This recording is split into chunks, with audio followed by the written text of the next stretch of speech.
Hai guys, kembali lagi bersama gua di Sakahayang Review. By the way, apa kabar para mahasiswa dan mahasiswi yang sedang menjalankan KKN? Semoga KKN kalian lancar dan bebas dari biaya-biaya gak ngotak yang akhirnya membebankan lagi orang tua. Dan Sakahayang doakan kalian biar gak sompral alias sakadaek ketika berada di tempat KKN. Karena bukan cuman warga, penghuni lain di tempat itu pun bisa tersinggung dan membuat kalian menyesal selamanya. Film ini berjudul KKN di Desa Penari 2022.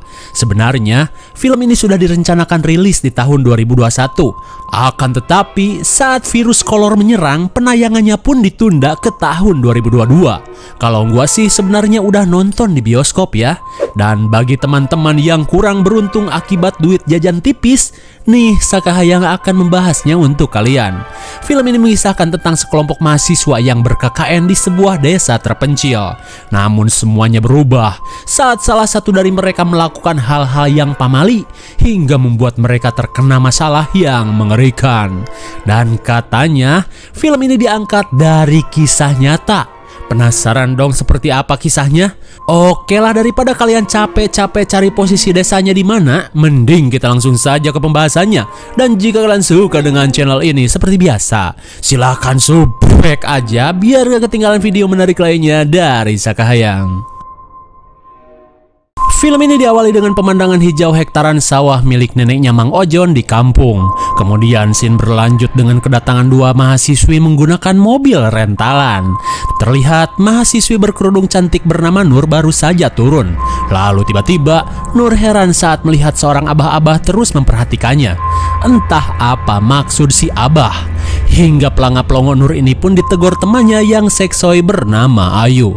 Dan tanpa berlama-lama, kakaknya Ayu langsung mengajak mereka menggunakan ojek japri paling trendy di kampung ini. Karena katanya, perjalanan menuju desa terakhir hanya bisa dijangkau menggunakan ojek saja.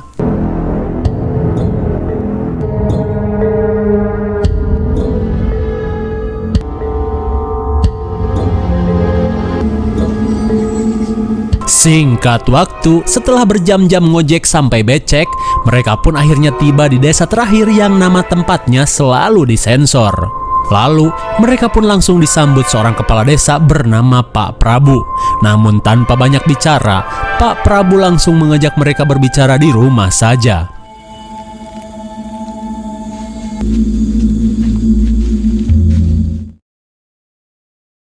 Singkat waktu, ternyata keinginan mereka untuk KKN ditolak Pak Prabu dengan alasan selama ini belum pernah ada satupun yang pernah KKN di tempat ini.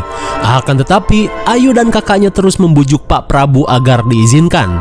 Lalu Ayu pun berkata, "Ayolah Pak, kami di sini datang jauh-jauh loh. Cuman pengen KKN mengabdikan diri pada masyarakat." Yang bener Ayu. Dan tanpa mengiyakan, Pak Prabu langsung mengajak mereka untuk mendatangi sebuah lokasi di pinggiran desa. Sesampainya di tempat tujuan, Pak Prabu langsung memperlihatkan sebuah empang yang katanya bekas digunakan para penari untuk mandi. Namun seiring berjalannya waktu, para penari sudah tidak eksis dan beralih fungsi menjadi MCK masyarakat. Namun sudah beberapa tahun ini, airnya surut dan terbengkalai begitu saja. Nah, disinilah Ayu langsung promosi bak sales MLM dengan menjanjikan akan mengalirkan lagi air ke tempat ini. Namun bisa kita lihat, Nur seperti merasakan hal yang tidak enak di tempat ini.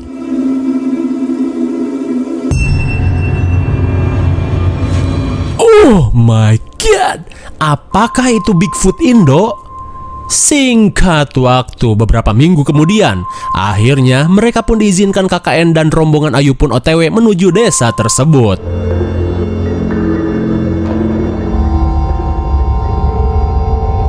Dan seturunnya dari mobil travel, mereka pun harus berjalan dan menunggu ojek japri.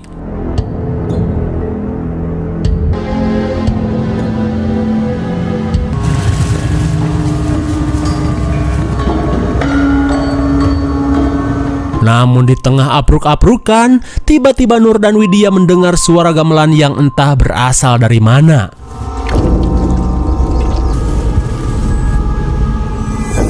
Tiba-tiba saja, sesosok wanita berpakaian bak penari ronggeng memperhatikan mereka dari dalam ruyuk.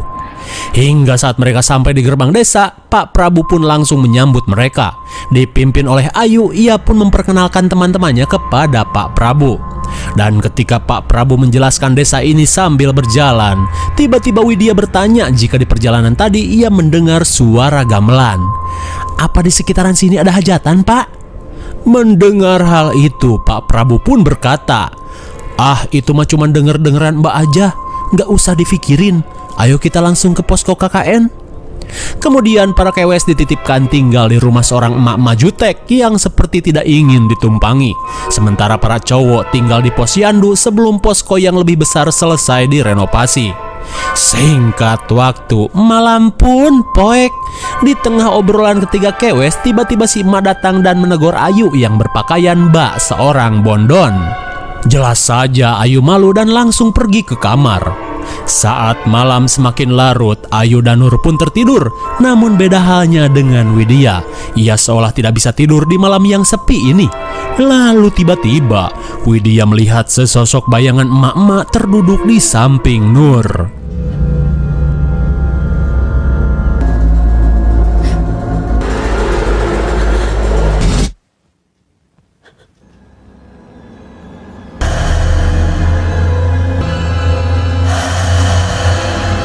Ternyata sosok itu sedang mengusap-ngusap kepala Nur yang sedang tertidur bagaikan menyayanginya. Lalu film KKN Desa Penari pun baru dimulai. Di keesokan harinya, Ayu dan kawan-kawan dikumpulkan oleh Pak Prabu di proker KKN yang biasa disebut sinden. Ya, sinden adalah nama bak mandi yang akan mereka kerjakan. Namun saat mereka akan diajak keliling, tiba-tiba betapa kagetnya Nur saat ia melihat sosok genderuwo nongkrong di ruyuk dan sedang memperhatikannya. Lalu Bima datang dan langsung mengajak Nur menyusul yang lain. Kemudian Pak Prabu pun menunjukkan sebuah lahan pemakaman tua kepada anak-anak KKN ini. Melihat ada yang aneh, Bima pun bertanya kenapa kuburan-kuburan di sini ditutup kain hitam. Namun seolah menutupi sesuatu, Pak Prabu hanya bilang jika itu menandakan kuburannya belum berusia 10 tahun. Namun tiba-tiba Nur oleng seperti kecapean. Melihat hal itu, Bima pun mengajak Nur kembali ke posko, sementara yang lain melanjutkan keliling desa. Sesampainya di ladang, Pak Prabu menunjukkan sebuah tugu, di mana tugu itu merupakan perbatasan antara desa dengan hutan. Pak Prabu pun mewanti-wanti anak-anak untuk jangan sekali-kali mendekati tugu itu, atau malah nekat masuk ke dalam hutan. Karena di sana, warga desa menyebutnya sebagai tapak tilas.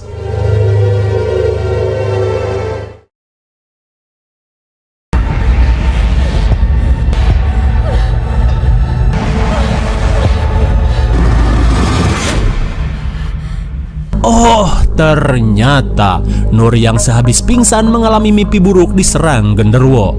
Selang beberapa saat, Ayu mulai membagi kelompok untuk prokernya, di mana Ayu menginginkan 3 kelompok yang terdiri dari 2 orang. Dan Ayu ingin sekelompok dengan Bima. Meski Bima ingin sekelompok dengan Widya, namun keputusan Ayu sebagai ketua tidak bisa diganggu-gugat. Singkat waktu, ketika Ayu berada di ladang, tiba-tiba ia melihat Bima keluar dari batas tapak tilas. Entah apa yang dilakukan Bima pada saat itu. Di malam harinya, saat para kewe sedang makan, tiba-tiba Ayu bertanya, guys, Bima udah punya pacar apa belum ya?" Pantes pengen proker berdua. Di keesokan harinya, saat Nur dan Widya akan mandi, Widya pun heran karena selama tinggal di desa ini, ia tidak pernah melihat orang yang seumuran dengan mereka. Dan kebanyakan yang terlihat hanyalah bapak-bapak dan orang-orang tua saja. Namun Nur menganggap jika mungkin anak-anak muda di sini sedang pergi merantau ke kota. Sesampainya di sinden, Widya seolah ketakutan dan meminta Nur untuk jangan lama-lama mandinya. "Enggeh, Wid." Dan saat Nur masuk, Widya malah pelangap-pelongo dan memperhatikan sesajen yang disimpan di tempat itu. Kembali kepada Nur saat ia bersiap mandi.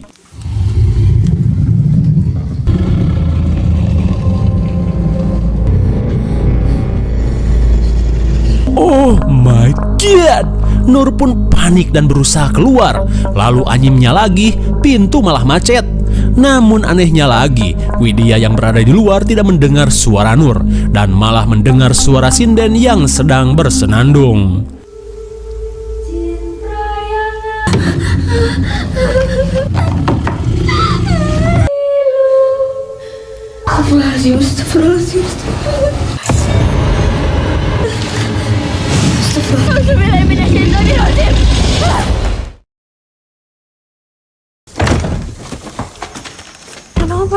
Loh, kok nggak jadi mandi, Nur? Ya wes, giliranku.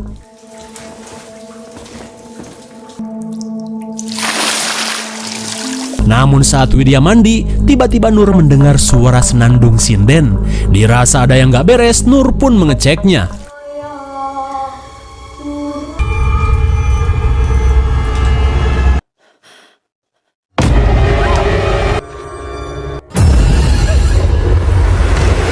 Dirasa keadaan semakin aneh, mereka pun bergegas pulang ke posko. Saat malam poek, Nur yang merasa resah menemui Pak Prabu yang kebetulan sedang bersama seorang tetua desa. Nur pun berkata jika selama tinggal di sini ia merasakan ada hal yang aneh. Dan tiba-tiba si tetua dukun menyodorkan segelas kopi yang sudah dibuat untuk 3 orang. Seolah ia tahu jika akan ada seorang tamu yang datang. Lalu saat Nur meminumnya, manis yo mbak. Singkat waktu, si Mbah pun memulai sebuah ritual di kawasan sinden.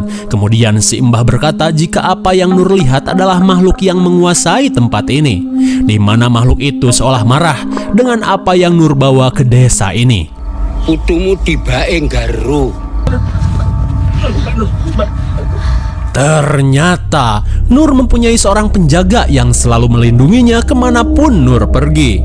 Si Mbah pun berkata, nenek gak usah khawatir, keselamatan cucumu sudah menjadi tanggung jawabku. Dan di sisi Ruyuk, si genderwo pun sedang asyik menyantap sesajen yang diberikan si Mbah. Kembali ke posko Putri, Widya lagi-lagi tidak bisa tidur. Lalu ia pun pergi keluar karena penasaran saat mendengar suara sinden yang sedang bernyanyi. Dan betapa kagetnya Widya saat ia melihat sosok yang seperti Nur.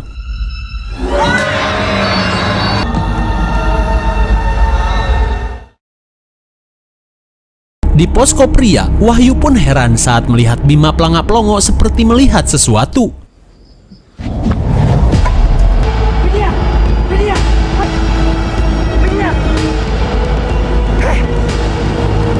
Ternyata Widya sendirilah yang sedang menari. Terlihat semua orang pun heran dengan sikap Widya yang bak kerasukan. Di keesokan harinya, Wahyu, Ayu, dan Widya diajak Pak Prabu menemui si Mbah atas kejadian semalam. Lalu si Mbah menyuruh mereka bertiga minum kopi hitam racikannya.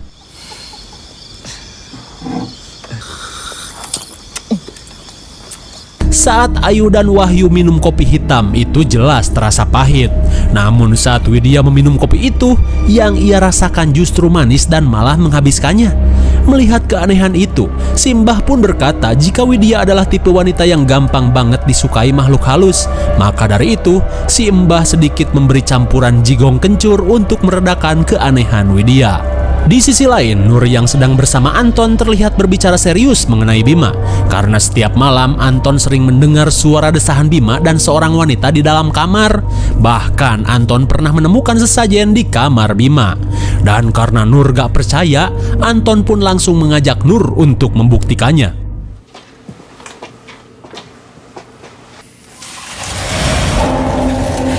Dan kali ini Nur pun percaya dengan ucapan Anton. Namun tanpa mereka sadari ada foto Widya di bawah sesajen itu. Dan saat mereka mengecek lemari Bima, betapa kagetnya mereka saat seekor ular hijau berada di dalam lemari Bima dan pergi ke arah sesajen. Singkat cerita, posko yang sedang direnovasi pun akhirnya sudah bisa ditempati. Dan mereka pun akhirnya bisa satu atap namun dengan kamar yang dipisah. Ya iyalah, lantas tak henti-hentinya Pak Prabu mengingatkan mereka untuk selalu menjaga sikap saat berada di desa ini. Saat malam semakin larut, Widya yang sedang mengerjain tugas tiba-tiba mendengar suara desahan dari kamar Bima.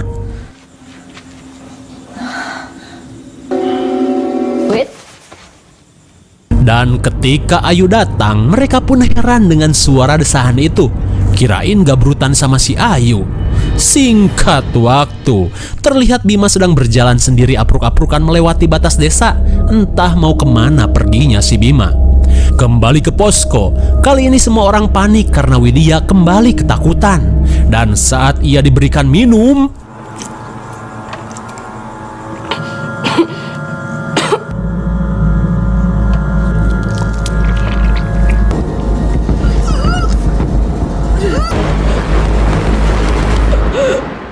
sontak semua orang pun mengira jika Widya sudah diguna-guna. Di keesokan harinya, Nur yang akan tugas tiba-tiba mendengar suara Ayu dan Bima sedang cekcok. Dari percakapannya, Bima sedang marah karena Ayu sudah menghilangkan benda yang harusnya diberikan kepada Widya. Entah benda apa yang sedang mereka bahas. Dan di sore harinya, Ayu dan Nur dipanggil Pak Prabu yang menginginkan mereka untuk menyudahi saja KKN di desa ini. Karena ia khawatir semakin banyak hal aneh yang terjadi. Namun jelas saja Ayu menolaknya. Namun beda halnya dengan Nur yang seolah mengerti dengan maksud Pak Prabu. Sepulangnya dari rumah Pak Prabu, Nur menyampaikan itu kepada Anton dan Wahyu tentang apa yang Pak Prabu inginkan. Tapi jelas saja mereka serba salah karena hal itu tidak akan diterima oleh kampus. Hingga saat Bima datang dengan gelagat aneh, Nur masih ragu untuk membahas sesajen yang ada di kamar Bima. Di keesokan harinya, Nur yang tidak menemukan Bima dan Ayu di ladang mulai curiga jika mereka mojok di area hutan Tapak Tilas. Hingga Nur akhirnya memberanikan diri untuk melintasi kawasan terlarang itu. Dan di sisi lain terlihat seorang wanita sedang merosot ke celana dengan Bima yang sudah siap diulek. Dan ternyata itu adalah Ayu yang sudah bersiap menghajar lelaki idamannya. Di dalam kolam keramat mereka pun akhirnya melakukan hal nista dan tercela. Nah, atuh kabina-bina si Arya teh. Anjing. Kembali kepada Nur yang sudah jauh apruk-aprukan. Ternyata ia menemukan sebuah pondok pagelaran tari yang sudah terbengkalai. Lalu ketika ia pergi ke WC, oh my god, betapa kagetnya Nur saat melihat Ayu dan Bima yang sedang benerin sleting baru saja keluar dari dalam WC. Di sisi lain, terlihat Widya dan Wahyu baru saja pulang beli perbekalan dari pasar yang jaraknya sangat jauh. Alhasil mereka pun kemagriban di jalan. Lalu di tengah jalan Wahyu berkata, "Wid, kebayang gak kalau tiba-tiba motor mogok? Mana jauh dari bengkel?" Dan benar saja, perkataan Wahyu pun dikabulkan. Mereka pun bingung mana lagi di tengah hutan. Lalu tiba-tiba mereka melihat seorang kakek-kakek nongkrong gak jelas. Lalu si kakek pun menyuruh konco-konconya untuk membantu Wahyu. Dan Wahyu diajak si kakek menunggu sambil ikut acara hajatan. Mendengar acara hajatan, sontak Wahyu pun sumringah.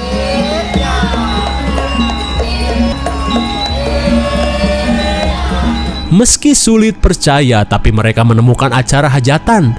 Kemudian mereka pun dipersilahkan untuk menikmati jamuan yang sudah disediakan.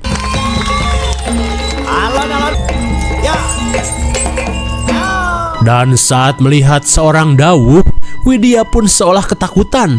Ia pun langsung mengajak Wahyu untuk segera pulang.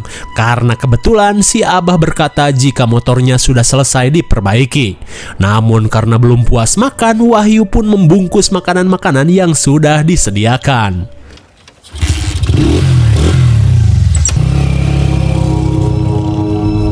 Kembali pada Nur yang sedang memarahi kelakuan bejat Ayu dan Bima setelah kepergok mojok di WC. Meskipun Ayu menyesal, tapi katanya enak. Lalu beberapa saat kemudian, Wahyu pun datang menghampiri mereka yang sedang diam-diam baik. Kemudian Wahyu menceritakan jika di jalan tadi ia singgah di hajatan orang dan sempat makan banyak. Namun semua orang pun heran karena desa ini merupakan desa satu-satunya.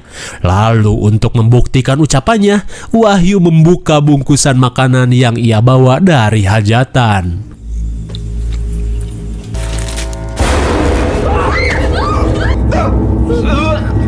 Ternyata yang mereka bungkus adalah kepala monyet.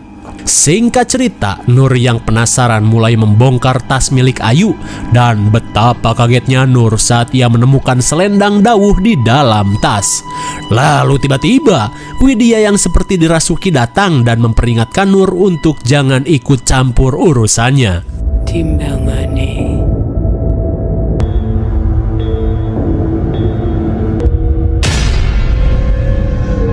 Namun saat melihat nenek penjaga Nur, Widya yang dirasuki pun langsung pergi. Di jam 4:30 subuh, Nur terbangun untuk sholat subuh, dan seusai sholat Bima pun curhat kepada Nur jika ia benar-benar hilap. Bima pun berkata, semua ini diawali dengan mimpinya yang terasa begitu nyata. Di dalam mimpinya, ia melihat Widya sedang dililit ular. Lalu seorang wanita yang menamakan dirinya Dawuh berkata, jika Widya tidak akan bisa lepas dari jerat ritual di desa ini. Si Dawuh pun menawarkan bantuan asal Bima mau menuruti apa maunya. Dan karena Bima cinta kepada Widya, akhirnya ia pun menyetujuinya. Ketika itu, Bima disuruh pergi ke WC samping sanggar tari dan ia disuruh untuk mengambil gelang Dawuh. Kemudian, gelang itu Bima harus berikan kepada Widya untuk melindunginya. Dawuh pun berjanji ia akan melindunginya sekaligus memberikan apa yang diinginkan Bima. Mendengar hal itu, sontak Nur pun marah karena menganggap itu adalah tipu daya jin. Kemudian Bima pun berkata jika godaan Dawuh selalu datang di setiap malam, dan itu berarti suara desahan-desahan itu adalah sound effect dari penggabrutan Bima bersama Dawuh. Astagfirullahalazim. Di keesokan harinya, Nur yang penasaran mulai kokorotak hingga ia pun menemukan gelang Dawuh disimpan oleh Ayu di tas Widya. Lantas, Nur pun segera mengamankan benda-benda terkutuk itu dengan cara dibalut bersama kitab suci. Singkat waktu, Nur pun langsung melabrak Ayu di kawasan sinden. Nur pun mendesak agar Ayu mengakui perbuatannya selain kelakuan gabrut sembarangan yang Ayu lakukan. Hingga akhirnya Ayu pun mengaku jika memang awalnya Bima yang menyuruhnya memberikan gelang itu kepada Widya. Namun Ayu menolak. Hingga saat itu ia bertemu dengan penari wanita, ia pun dipaksa untuk melakukannya. Dan sebagai gantinya, ia pun diberikan selendang penakluk lelaki untuk bisa mendapatkan cacing Bima. Wis gendeng lu kon, teriak Nur. Jelas sudah permasalahan yang terus-terusan mendera anak-anak KKN ini. Di malam harinya, Nur memutuskan untuk pulang dan tidak lagi menyelesaikan KKN di desa ini. Sontak pernyataan itu pun membuat semua temannya heran kecuali Ayu yang mewek Bima dan Widya. Melihat keanehan yang terjadi, Wahyu malah menyalahkan desa ini yang dianggap angker. Namun Nur berkata jika yang salah bukanlah desa ini, tapi kita. Singkat waktu di tengah malam, Widya terbangun saat mendengar suara orang keluar rumah. Dan ketika dicek ternyata itu adalah Bima yang akan pergi ke Patilasan. Dan karena khawatir, Widya pun bodoh mengikuti kemana Bima pergi. Hingga setelah jauh berjalan, ia pun sampai di sebuah sanggar. Bima? Ketika sampai di WC sanggar, Widya pun kembali mendengar suara aneh.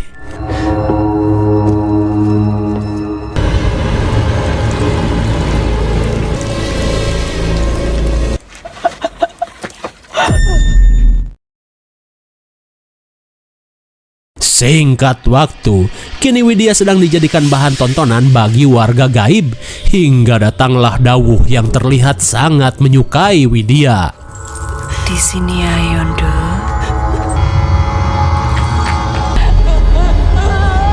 Oh my god, kini Widya sedang ditawan Dawuh untuk menemaninya di sanggar tari. Kembali kepada Nur yang heran karena Widya hilang. Dan saat ia membangunkan Ayu,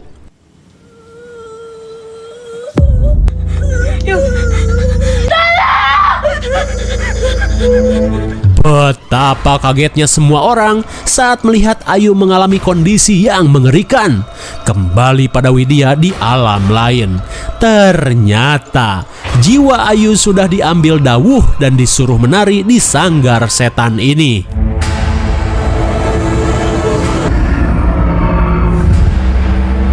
Di sisi lain, melihat raga Ayu yang kian mengerikan, Pak Prabu pun bingung harus berbuat apa.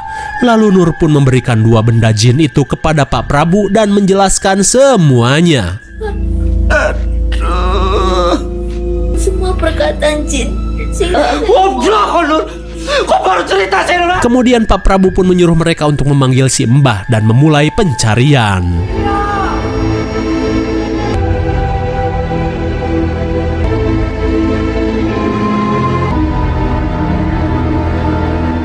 Kembali pada Nur bersama si Mbah. Lalu si Mbah pun menjelaskan asal muasal dari 2 benda itu, di mana dawuh itu adalah gelar bagi seorang penari terkenal bernama Badara Wuhi. Dan gelang ini hanya bisa dipakai oleh dawuh yang terpilih. Sedangkan selendang digunakan untuk memikat siapapun yang diinginkan si dawuh. Si Mbah pun menjelaskan jika Sukma Ayu sedang ditahan di Angkoro Murko. Lalu si Mbah mencoba peruntungan dengan mengeluarkan jurus perubahan.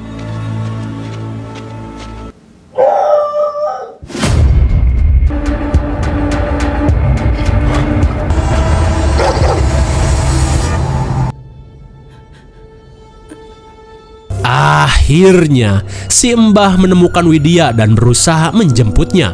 Akan tetapi, Ayu, dia tidak dilepaskan oleh Badara Wuhi.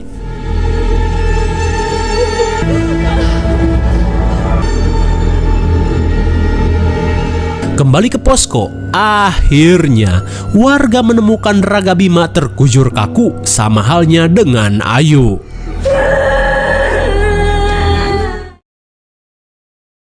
Di pagi harinya, akhirnya Widya berhasil lolos dan dibawa si emak menemui teman-temannya.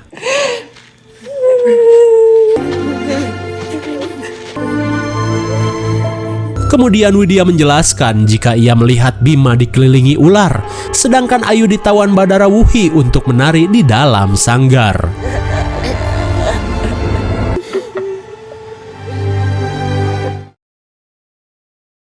Singkat waktu, si Mbah menjelaskan kondisi Bima dan Ayu, di mana Bima kini menjadi pangeran ular dan akan terus mengawini Badara Wuhi untuk berkembang biak. Sedangkan Ayu sudah dijadikan dawuh yang baru dan akan terus menari sejengkal demi sejengkal mengelilingi seluruh hutan yang ada di kawasan ini. Dan untuk hal itu, si Mbah sudah tidak bisa lagi membantu.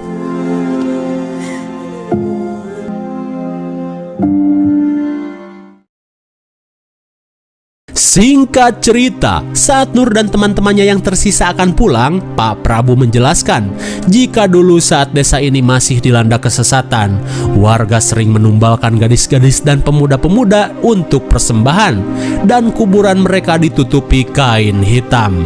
Itulah sebabnya di desa ini tidak ada wanita dan pemuda seusia mereka. Sedangkan sanggar dulu sering digunakan untuk pagelaran tari bagi warga dan makhluk gaib yang hidup berdampingan. Dalam kesedihan, Pak Prabu pun meminta maaf kepada Nur dan begitu pula dengan Nur. Lalu, Nur dan teman-temannya yang tersisa pun meninggalkan desa dengan perasaan bersalah yang tidak akan bisa hilang sampai sekarang. Dan menurut informasi, Bima meninggal setelah 4 hari mereka pulang, sedangkan Ayu meninggal setelah 3 bulan kemudian. Hingga di tahun 2013, cerita Nur dan Widya selesai direkam oleh seseorang dan bisa dibuat film di tahun 2021. Namun Nur dan Widya berpesan jika nama desa dan juga nama-nama mereka harap disamarkan.